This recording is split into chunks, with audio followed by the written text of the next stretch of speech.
ଆସ ବୁଲି ଯିବା ମା ବାଗଦେବୀ ଡାଳ ଖାଇ ସେଠାକୁ ଯିବା, ମନ୍ଦିରର ପରିବେଶ ଦେଖିବା, ବହୁତ ଶାନ୍ତିପୂର୍ଣ୍ଣ। ଚାଲନ୍ତୁ ଯାତ୍ରା ଷ୍ଟାର୍ଟ କରିବା। କିନ୍ତୁ ବ୍ରହ୍ମପୁରର ଟ୍ରାଫିକ୍ ଏତେ ଭିଡ଼, ତଥାପି ଆମେ ଚାହୁଁଛୁ ଭାଇ ଭିଡ଼ିଓ ବେଶୀ ଲଙ୍ଗ୍ ହୋଇଯିବ, ସେଥିପାଇଁ ପୁରା ଫରୱାର୍ଡ଼ କରି ଦେଖାଇ ଦେଉଛୁ। ଦେଖନ୍ତୁ ମାଆଙ୍କ ମୁଖ୍ୟ ଦ୍ୱାର ଦଶହରା ଅଛି, ସେଥିପାଇଁ ମାଆଙ୍କ ମନ୍ଦିରରେ ରଙ୍ଗ କାର୍ଯ୍ୟକ୍ରମ ଚାଲୁଅଛି। ମନ୍ଦିର ପରିବେଶ ପୁରା ନୂଆ ରଖାଯାଇଅଛି, ପୁରା ଶାନ୍ତିର ବାତାବରଣ। ଆପଣ ଥରେ ଆସିଲେ ବାରମ୍ବାର ଆସିବାକୁ ଇଚ୍ଛା ହେବ। ଚାରିଆଡ଼େ ପୁରା ଗଛ ବଣ, ପୁରା ଘଞ୍ଚ ଜଙ୍ଗଲ, ମାତ୍ର ରୋଡ଼ ପାର୍ଶ୍ୱରେ ହିଁ ମା ବିରାଜମାନ ହେଇଛନ୍ତି। ଦଶହରା ଅଛି, ସେଥିପାଇଁ ସବୁ କାର୍ଯ୍ୟକ୍ରମ ଚାଲୁଛି। ମାଆଙ୍କର ଅଷ୍ଟମୀ ପୂଜା ବଡ଼ ଆଡ଼ମ୍ବର ସହିତ ହୁଏ ଏଠାରେ। ଯେଉଁମାନେ ବଣଭୋଜି କରିବାକୁ ଆସନ୍ତି ସେମାନଙ୍କ ପାଇଁ ବି ପ୍ରାୟ ସୁବିଧା ଅଛି। ଏଠାରେ ଏବେ ଏକ ନୂତନ ମଣ୍ଡପ ହୋଇଛି ଓ ସେଇଠାରେ ଦେଖନ୍ତୁ ମାଆଙ୍କର ଗୋଟେ କୂଅ ଅଛି। ମାଆଙ୍କର ଯାହା ରନ୍ଧାରନ୍ଧି ପ୍ରସାଦ ପ୍ରସ୍ତୁତ ହେଉଛି ସେ କୂଅର ପାଣିରେ ହିଁ ହେଉଛି। ସେ କୂଅର ପାଣି ସ୍ୱଚ୍ଛ ନିର୍ମଳ ମିଠା ରହେ। ଦେଖନ୍ତୁ କୂଅର ପାଣି ଥରେ ଦେଖି ନିଅନ୍ତୁ, ପୁରା ଏକଦମ ପୁରା ସଫା ଅଛି। କୂଅର ପାଣି ସଫା, ପୁରା ଚାରିଆଡ଼େ ପୁରା ତ ବଣ, ଏକଦମ ପୁରା ଥଣ୍ଡା ଥଣ୍ଡା କୁଲର ଅନୁଭବ ହେବ ଆପଣଙ୍କୁ। ଥରେ କେବେ ସମୟ କାଢ଼ି ଆସନ୍ତୁ ନା ବୁଲିବାକୁ ଯିବା ପାଇଁ।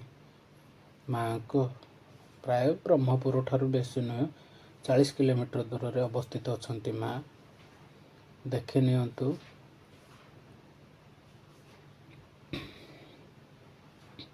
ଏଠାକାର ବାତାବରଣ,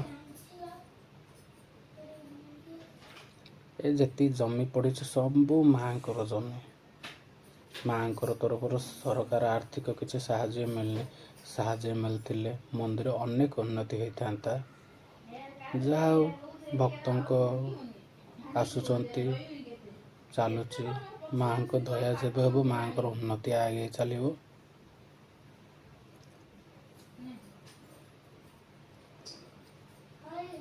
ତ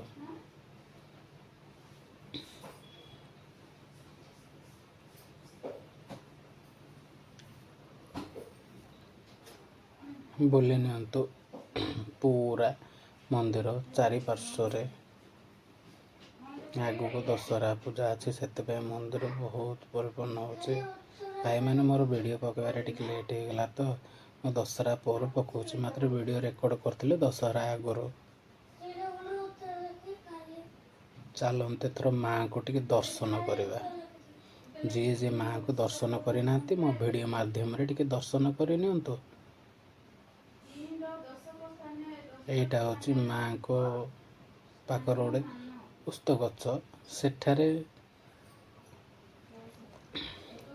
ପୁରା ରାସ୍ତା ଘାଟ ଯେଉଁ ପରିବା ପତ୍ର ବୋଲିବା ଲୋକ ସେଠି ଆଶ୍ରୟ ନିଅନ୍ତି, ଥଣ୍ଡା ଲାଗେ। ପୁରା ବିରାଟ ବଡ଼ ମନ୍ଦିର ଆଜ୍ଞା, ଦେଖି ନିଅନ୍ତୁ।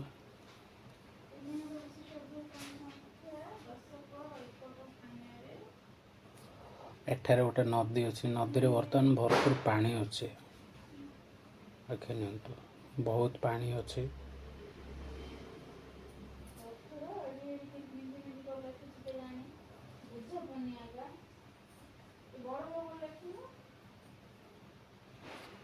ଆସ ଏପଟ ସାଇଡ୍ କ'ଣ ଅଛି ଦେଖିବା। ଏଥର ମାଆଙ୍କୁ ଦର୍ଶନ କରିନିଅନ୍ତୁ। ଏ ହେଉଛନ୍ତି ସାକ୍ଷାତ ମା ଡାଳଖାଇ ବାଗଦେବୀ।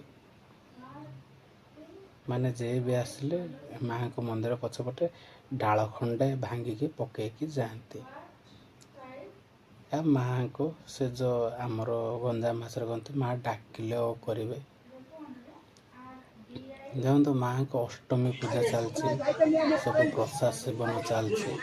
ପ୍ରସାଦ ଖାଇବାକୁ ଅନେକ ଲୋକ ଆସିଛନ୍ତି, ଦେଖି ନିଅନ୍ତୁ।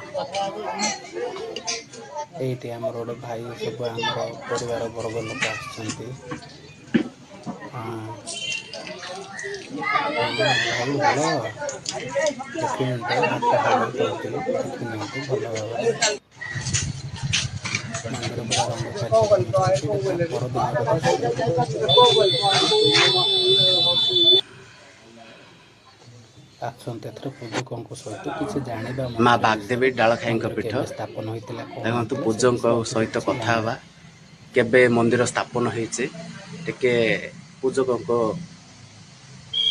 ସାଥିରେ କଥା ହେଇ ଜାଣିବା ମା କେବେ ସ୍ଥାପନ ହେଇଛନ୍ତି ଏଠାରେ। ଆଜ୍ଞା ନମସ୍କାର। ନମସ୍କାର। ମୁଁ ହରିକୃଷ୍ଣ ବେହେରା, ଏଠାକାର ପୂଜକ। ଦୀର୍ଘ 30 ବର୍ଷ ହେଲା ଏଠାକାର ପୂଜା କରି ଆସୁଛି। ପ୍ରଥମେ ମା 1871 ମସିହାରେ ଏଠି ଆବିର୍ଭାବ ହୋଇଥିଲେ। ଏ ଗୋଚରା ପାହାଡ଼ର ପାଦ ଦେଶରେ ଗୋଟେ ବାଉଁଶ ନଟା ବୁଦା ମୂଳରୁ ମା ଜନ୍ମ ହୋଇଥିଲେ। ଗୋଟେ ମାଟି ପିଣ୍ଡୁଳା ତାଙ୍କର ଗଡ଼ୁଥିଲା। ପ୍ରଥମେ ଅଗାଧୁ ବେହେରା 1871 ମସିହାରେ ପ୍ରଥମେ ଅଗାଧୁ ବେହେରାଙ୍କୁ ମାଙ୍କର ସ୍ୱପ୍ନ ଆଦେଶ ହେଲା, ମୁଁ ଗୋଚରା ପାହାଡ଼ର ପାଦ ଦେଶରେ ଆବିର୍ଭୂତ ହେଇଛି, ତୁ ମୋତେ ଆସି ସେଠି ପୂଜା ଅର୍ଚ୍ଚନା କରେ।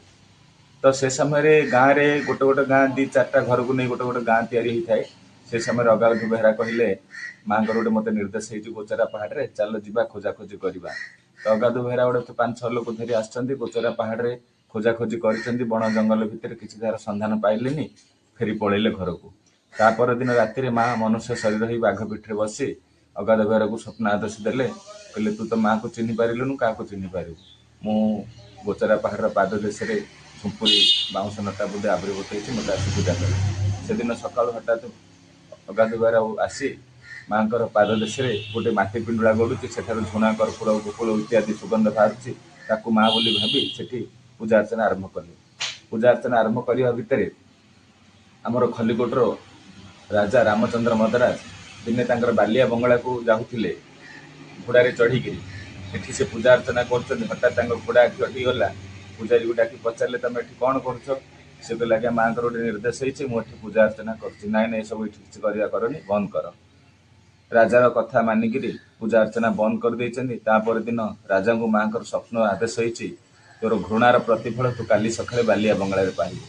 ତ ବାଲିଆରେ ତାଙ୍କର ବିରାଟ ବଡ଼ ବଙ୍ଗଳା ଥାଏ ରାଜାଙ୍କର। ରାଜା 4 ଦିନ ଛାଡ଼ି 5 ଦିନ ଛାଡ଼ି ଟିକଟ କାଟି ବଙ୍ଗଳାକୁ ଆସନ୍ତି। ସେ ହାତୀ, ଘୋଡ଼ା, ହରିଣ, ପଶୁ, ପକ୍ଷୀ, ମୟୂର, ଦୁନିଆ ଜୀବଜନ୍ତୁ ରକ୍ତ ଚୁଡ଼ୁ ଉଡ଼ି ମରି ପଡ଼ିଛନ୍ତି। ରାଜା ଆସି ଦେଖିଲେ, କହିଲେ କ'ଣ ଆଜି ହଠାତ୍ ହେଲା? ମାଙ୍କ ନିର୍ଦ୍ଦେଶ ହେଲା ଆଜି ପଶୁପକ୍ଷୀମାନେ କ'ଣ ପଡ଼ିଛନ୍ତି। ପୁଣି ମାଙ୍କୁ ରିଟର୍ନ ଆସିକିରି ମାଙ୍କୁ କ୍ଷମା ପ୍ରାର୍ଥନା ମାରିଛନ୍ତି, ଶରଣାପନ୍ନ ହେଇଛନ୍ତି। ମା ମୋର ତ ଘୃଣାର ପ୍ରତିଫଳ ମୋତେ ଦେଖେଇଲୁ, ମୋର ପୁନର୍ ପଶୁମାନଙ୍କୁ ଜୀବଦାନ ଦେ, ନଚେତ ମୋ ଜୀବନ ନେଇଯା। ମା ରାଜାର ଆକୁଳ ନ ସହିପାରି ପୁନର୍ବାର ସେମାନଙ୍କୁ ଜୀବଦାନ ଦେଇଥିଲେ। ସେଇ ଦିନଠୁ ମା ରାଜାକୁ ମାନି ତାଙ୍କ ଘରର ଇଷ୍ଟଦେବୀ ଭାବେ ତୋଳି ନେଇଥିଲେ। ତାପରେ ଅଗାଧୁ ବେହେରା ଶରୀର ତ୍ୟାଗ କରିଛନ୍ତି। ତାଙ୍କ ପୁତ୍ର ରଇବାରୀ ବେହେରା ଆସିଛନ୍ତି, ପୂଜା କରିଛନ୍ତି। ପୂଜା କଲା ସମୟରେ ସେ ସମୟରେ ବହୁତ ଭକ୍ତ ମାଙ୍କୁ ବିଶ୍ୱାସ ଭରସା କରନ୍ତି।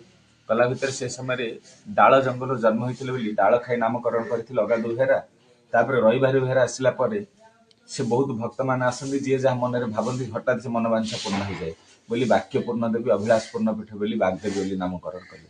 ପ୍ରଥମେ ଅଗାଧୁ ବେହେରା ପୂଜା ଅର୍ଚ୍ଚନା 1871 ମସିହାରୁ ସ୍ୱପ୍ନ ଆଦେଶରେ କଲେ। ତାପରେ ତାଙ୍କ ପୁତ୍ର ରଇବାରୀ ବେହେରା, ତାପରେ ତାଙ୍କ ପୁତ୍ର ଦୁଃଖୀଶ୍ୟାମ ବେହେରା ଆମ ବାବା, ତାପରେ ଆମେ 4 ଭାଇ ଏଠି ପୂଜା ଅର୍ଚ୍ଚନା କରି ଆସୁଛୁ। ଦୀର୍ଘ 1871 ମସିହାରୁ ଆଜି ସୁଦ୍ଧା 157 ବର୍ଷ ହେଇଗଲା। ମାଙ୍କର ଭୂ ସମ୍ପତ୍ତି କୌଣସି ଟଙ୍କାଟେ ପଇସାରେ ଆଜି ସୁଦ୍ଧା ନାହିଁ, କିନ୍ତୁ ଅଭାବ କେବେ ନାହିଁ। କି ସରକାରଙ୍କର ପଇସା ଏଠି 100 ଟଙ୍କା ଆଜି ସୁଦ୍ଧା ଲାଗିନି। 157 ବର୍ଷ ହେଇଗଲା। ଭକ୍ତଙ୍କ ସହଯୋଗ ଆଉ ସାହାଯ୍ୟରେ କିଏ 10,000, କିଏ 20,000, କିଏ 5,000, କିଏ 3,000 ଦେଇକି ମାଙ୍କର ନିୟମ ନୀତି ବହୁତ ସୁନ୍ଦର ଭାବେ ଚାଲିଛି। ଆଉ ଆର ମୁଖ୍ୟ ବିଶେଷତ୍ୱ ହେଲା ମାଙ୍କର ସାଇନ୍ସ ମଧ୍ୟ ଏଠି ଫେଲୋ ରହୁଛି, ଡାକ୍ତରମାନେ ମଧ୍ୟ ମାନୁଛନ୍ତି। ଆମ ଶରୀରର ଅଙ୍ଗ ପ୍ରତ୍ୟଙ୍ଗର ଗୋଟେ ଡାଳୁଅ ଘା ହେଉଛି, ଯେଉଁ ଡାଳୁଅ ଘା କି ସାଇନ୍ସ ମେଡ଼ିକାଲ ଦେଖେଇଲେ ମଧ୍ୟ ଭଲ ହେଉନି, କେତେ କ'ଣ କଲେ ମଧ୍ୟ ଟିକେ ଶୁଖିଯିବ, ପୁନରାବୃତ୍ତି ହେଇଯିବ। କିନ୍ତୁ ମାଙ୍କର ଗୋଟେ ଆୟୁର୍ବେଦିକ ଶିକ୍ଷା ଯୋଗୁଁ, ମାଙ୍କର କରୁଣା ଯୋଗୁଁ ସେ ଘାଟି ବହୁତ ଆରୋଗ୍ୟ ସୁସ୍ଥ ସବଳ ହେଉଛି। ଲୋକ ଲକ୍ଷ ଲକ୍ଷ ଟଙ୍କା ସାରି ଆସିଥିବେ, ପ୍ରାୟ ଏଠି 30 ବର୍ଷ ଭିତରେ ମୁଁ ଜାଣିବାରେ ଗୋଟେ 7-8 ଲକ୍ଷ ଲୋକ ଆସିବେନି। ସମ୍ପୂର୍ଣ୍ଣ ମାଙ୍କ ଆସିବା ଆରୋଗ୍ୟ ହେଉଛନ୍ତି। ଆଉ ସେ ଆରୋଗ୍ୟ ହିଁ ସେମାନଙ୍କ ମାଧ୍ୟମରେ ମାଙ୍କର ଉନ୍ନତି ଚାଲିଛି।